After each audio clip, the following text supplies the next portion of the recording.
পর কোনো দিন আপন হয় না। পরের জন্য আপনি যতই করেন না কেন কখনো পরকে মন ভরাতে পারবেন না। হ্যালো এভরিওয়ান, আসসালামু আলাইকুম। Welcome back to my new another blog. কেমন আছেন সবাই? আই হোপ সবাই অনেক বেশি ভালো আছেন, সুস্থ আছেন। আমরাও আলহামদুলিল্লাহ ভালো আছি। আজকের ব্লগটা আমি সকাল থেকেই স্টার্ট করছি। তো শীতের সকালে আজকে কিন্তু গরম গরম খিচুড়ি রান্না করছি, আর অফ ক্যামেরায় খিচুড়িটা আমি রান্না করেও নিয়েছি। আজকে কিন্তু আমি কোনো রান্না বান্না শেয়ার করব না, এমনিতেই ঘরের কাজকর্ম এগুলো আপনাদের সাথে শেয়ার করব। আশা করি আজকের ভিডিওটা আপনাদের খুবই ভালো লাগবে।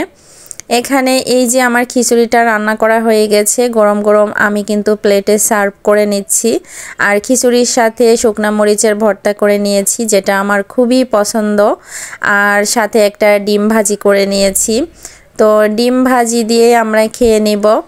আর আমার যেহেতু এই যে শুকনা মরিচের ভর্তা আছে, শুকনা মরিচের ভর্তা দিয়েই কিন্তু আমি সুন্দর করে খিচুড়িটা খেয়ে নিতে পারবো।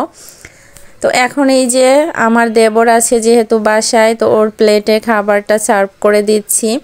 আর এই যে খাবার বেড়ে নিয়ে মেয়েকে কিন্তু অনেক ডাকাডাকি করছি, ও কিন্তু টেবিলে একদমই খেতে চায় না।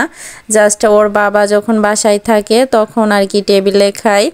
তাছাড়া কিন্তু আমি যখনই ওকে খাওয়াই আমার বিছানার উপর নিয়ে যেতে হয়, টিভি দেখবে আর খাবে। কি যে বদ অভ্যাসটা হয়েছে মেয়েটার। অনেকেই কিন্তু খাবার খায়, খাবার খাওয়ার সাথে সাথেই পানি খেয়ে নেয়। আমি কিন্তু সেটা করি না। আগে ছোটোবেলাতে ওরকম করতাম, কিন্তু এতে করে গ্যাসের সমস্যা কিন্তু হয়ে থাকে। আর নিয়ম হচ্ছে খাবারের 10 মিনিট পরে পানি খাওয়া, এটাই কিন্তু বেস্ট হয়। আর আমি কিন্তু খাবার শেষ করে তার 2 মিনিট পরেই কিন্তু খেয়ে নিই পানিটা, মানে অল্প করে খাই, পরে আবার 5-10 মিনিট পরে একটু বেশি করে খাই। কারণ কি, আর আপনি যদি খাওয়া মানে যে কোনো খাবারই শুরু করার আগে যদি 1 গ্লাস পানি খেয়ে নিতে পারেন, তাহলে কিন্তু খাবারটা বেশ ভালো, মানে খাবারের মধ্যে পানির যে একটা পেপাসা ওটা কিন্তু কম লেগে থাকে। গতকাল আমি আমাদের আয়েশা আপুর ভিডিওটা দেখছিলাম, ভিডিওটা দেখে আমার অনেক ভালো লেগেছে। আমি তো কন্টিনিউ তার ভিডিও দেখি। তো আয়েশা আপু একটা কথা বলছে, সেটা হচ্ছে যে পর কখনো আপন হয় না। আসলে কথাটা কিন্তু একদমই বাস্তব। সুযোগ পেলে কিন্তু ঘরের হাজবেন্ডও আপনাকে কথা শুনিয়ে দেবে। তো পর আসলে কখনো আপন হয় না। পরের জন্য আপনি যতই করেন না কেন, সেটা শ্বশুর শাশুড়ি বা শ্বশুর বাড়ির লোকজন বা যে কেউ হতে পারে। তো আপনি যদি মনে করেন যে না, আমার শ্বশুর বাড়ির সবার জন্য, শাশুড়ি ননদ সবার মন রক্ষা করে চলবো, তাদের অনেক কাজকর্ম করে দিব, আপনি শ্বশুর বাড়িতে যতই খাটেন না কেন, যতই কষ্ট করেন না কেন, আপনি একদিন, জাস্ট একদিন শুধু এমন তেমন করবেন, ওই দিন কিন্তু সুযোগ পেলে আপনাকে কথা শুনিয়ে ছাড়বে। আর এটাই হলো পর। পর কখনো আপন হয় না। আর মা বাপের থেকে আপন বলতে পৃথিবীতে কেউই হয় না। আমরা তো মেয়েরা বিয়ের পরে স্বামীর ঘরে আসি, স্বামীকেই আপন ভেবে থাকি। মা বাবা তো আছেই, তার সাথে স্বামীকেই, আল্লাহর পরেই কিন্তু আমরা স্বামীকেই মানে সেজদা করে থাকি এবং স্বামীকে যথেষ্ট পরিমাণ ভালোবেসে থাকি।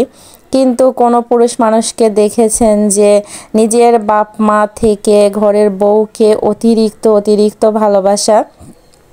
আসলে যদি কেউ, কোনো মেয়ে যদি বলে থাকে যে তার বাপ মার থেকে আমাকে বেশি ভালোবাসে, কথাটা একদমই ভুল ধারণা। কারণ রক্ত তো রক্তই। আপনাকে ভালোবাসবে, হয়তো আপনাকে ওপর দেখাবে, কিন্তু মন থেকে নিজের মা বাপকে ছাড়া সে কখনোই আপনাকে অতিরিক্ত ভালোবাসবে না। আর এটাই হলো মানে প্রধান একটা কথা। আমাদের সমাজে কিন্তু অনেক সন্তান আছে, অনেক মায়ের সন্তান আছে যে মাকে দেখাশোনা করে না, মায়ের কোনো কথা শোনে না, মায়ের ভরণ পোষণও দেয় না। এরকম কুলাঙ্গার সন্তান কিন্তু হাজার হাজার আছে, কিন্তু তাদের হিসাব আলাদা। তবে যারা বোঝে, জানে বা মানে যাদের হিতায়েত জ্ঞান আছে, মানে ভিতরে একটু হলেও ঈমান আছে, তো তারাই কিন্তু নিজের বাপ মাকে সেই সম্মান দিবে, সেই ভালোবাসাই কিন্তু দিবে। পৃথিবীতে একমাত্র যদি কারা অসহায় জানেন, পৃথিবীতে একমাত্র কিন্তু সব থেকে অসহায় হলো মেয়ে মানুষ। মেয়ে মানুষের মতো অসহায় কিন্তু আর কিচ্ছু নাই।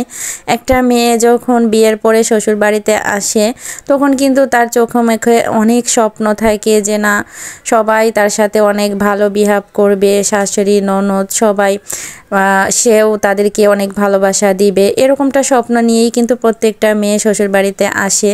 কোনো মেয়ে কি বাপের বাড়ি থাকতে নিয়ত করে আসে যে না, আমি শ্বশুর বাড়িতে এসে শাশুড়ি ননদ সবার সাথে খারাপ বিহেভ দেব, এটা করব না, ওটা করব না, হিংসা আমি পানা করব, এগুলা কিন্তু বিয়ের আগে কোনো মেয়ে চিন্তা ভাবনা করে থাকে না। একটা মেয়ে কখন খারাপ হয় বা একটা মেয়ে শ্বশুর বাড়িতে এসে শ্বশুরবাড়ির পরিবেশই কিন্তু তাকে ভালো করতে পারে বা তাকে খারাপ করতে পারে। একটা কথাই কি, আর যে সকল মেয়েদের অতিরিক্ত ধৈর্য, তারা মানে খারাপটা দেখলেও কিন্তু খারাপটা কখনো শিখবে না। কিন্তু যাদের ভিতরে ধৈর্য কম আছে তারা কিন্তু তাদের পরিবেশগুলো দেখেই সেগুলাই কিন্তু শিখে যাবে। এই জন্য একটা মেয়ে বিয়ের পরে যখন শ্বশুর বাড়িতে আসে তখন কিন্তু শাশুড়ি ননদ সবার, শ্বশুরবাড়ির লোকজনদেরকে সবার কিন্তু উচিত সেই মেয়েটাকে ভালো রাখা। কারণ একটা বাপ মা ভাই বোন সবাইকে ছেড়ে যখন তাদের কাছে আসে তখন কিন্তু তাদেরকে উচিত তাকে আপন করে নেওয়া। কিন্তু আমাদের সমাজে তার ব্যতিক্রম দেখা যায়। সেটা হচ্ছে আমাদের সমাজে দেখা যায় যে কোনো পুরুষ মানুষ যখন তার শ্বশুর বাড়িতে যায় তখন শাশুড়ি তার শ্বশুর শাশুড়ি শ্বশুরবাড়ির সবাই, ইভেন শালি শালা সবাই কিন্তু তাকে অনেক আদর যত্ন করে ভালো মাছ মাংস কিনে কিনে খাওয়ায় আর এতটা পরিমাণ আদর যত্ন করে থাকে। কিন্তু একটা মেয়ে বিয়ে হয়ে যখন শ্বশুর বাড়িতে আসে তখন কি করে, তারপরের দিনই তাকে কাজে লাগিয়ে দেয়, রান্না করতে দেয়, সংসারের সমস্ত কাজকর্ম কিন্তু তাকে করতে দেয় এবং তার সাথে কিন্তু জুলুম অত্যাচার এবং তার উপর নির্যাতনও শুরু করে দেয়। তো এই রকম কিন্তু হাজার হাজার ফ্যামিলিতে এরকম হয়ে থাকে। এজন্য বললাম যে আমাদের সমাজটা আসলে কেমন ব্যতিক্রম একটা সমাজ, যেখানে একটা মেয়েই কিন্তু শ্বশুর বাড়িতে আসার পরে সবার ভালোবাসা পাওয়া উচিত, অথচ একটা জামাই তার শ্বশুর বাড়িতে এসে সবার ভালোবাসা পাচ্ছে। আজ 3 দিন ধরে যে কি পরিমাণ শীত পড়ছে কি বলবো, শীতের যন্ত্রণায় তো কাঁপছি। এই যে ভিডিওটা দেখালাম, দেখতে পাচ্ছেন বাহিরে কিন্তু কুয়াশা কুয়াশা ভাব। তো এখানে এই ভিডিওটা আমি সকালবেলাতেই করে নিয়েছি। রাত্রেবেলা কি করেছে আমার মেয়ে, তো আমি রাত 11:30টার সময় ঘুমিয়ে পড়েছিলাম। তো সানার বাবা কিন্তু একটু লেট করেই খেয়েছে। আমার কি জন্য যেন আমি হঠাৎ করে ঘুমিয়ে পড়ছিলাম, আমার মেয়ে জাগনাই ছিল। তো ওর শাশু জাগনা ছিল, সে কি করেছে, কমলা পলিথিন থেকে সে বের করে একটা একটা করে এই ঝাঁপিতে রেখেছে। এই ঝাঁপিটা কিন্তু আমি র্যাগের উপর রেখে দিই, সে র্যাগের উপরে ওখানেই নাকি হাতে করে করে একটা একটা করে করে ঝাঁপির মধ্যে রেখেছে, কাজ গুছিয়ে রেখেছে। আসলে ও শিখেছে কিভাবে, আমি যে এইভাবে রাখি, যে বাজার থেকে ফল আনলেই কিন্তু আমি ঝাঁপির মধ্যে রেখে দিই, ও কিন্তু আমাকে এটা ফলো করেছে, ফলো করে ওইভাবে ও নিচে রেখেছে। পরে ওর শাশু একটা বলছে, ওর বাবাও আমাকে বলছে যে তুমি মনে হয় মেয়েকে দিয়ে কাজ করাও।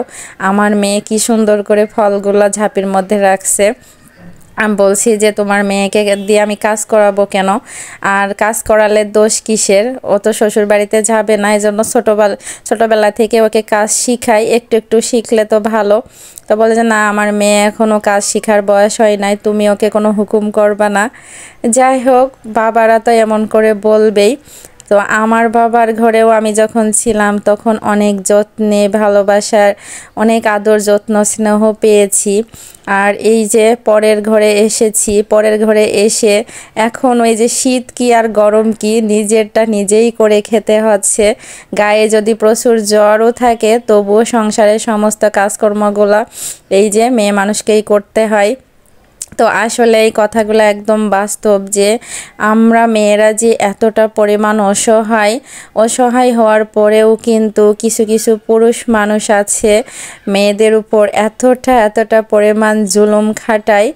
অনেক মেয়েরা হয়তো লোকলজ্জার ভয়ে কিছু বলতে চায় না, বা নিজের হাজবেন্ড বা নিজের ফ্যামিলি সম্পর্কে কাউকে কিছু বলতে চায় না।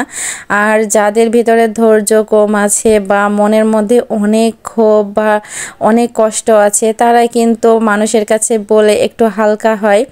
তবে চেপে রাখাই ভালো, কারণ প্রত্যেকটা সংসারেই কিন্তু কম বেশি স্বামী স্ত্রীর মধ্যে ঝগড়াঝাটি, মনোমালিন্য এগুলা কিন্তু প্রত্যেকটা হাজব্যান্ড ওয়াইফের মধ্যেই হয়ে থাকে। আর সব ফ্যামিলিতেই কিন্তু আছে কম বেশি, কারোর ফ্যামিলিতে হয়তো কম হয়, কারোর ফ্যামিলিতে একটু বেশি হয়, এটাই হলো তফাৎ। আপনাদের সাথে গল্প করতে আসলে মাঝে মধ্যে তো আমার গল্প শেষই হতে চায় না।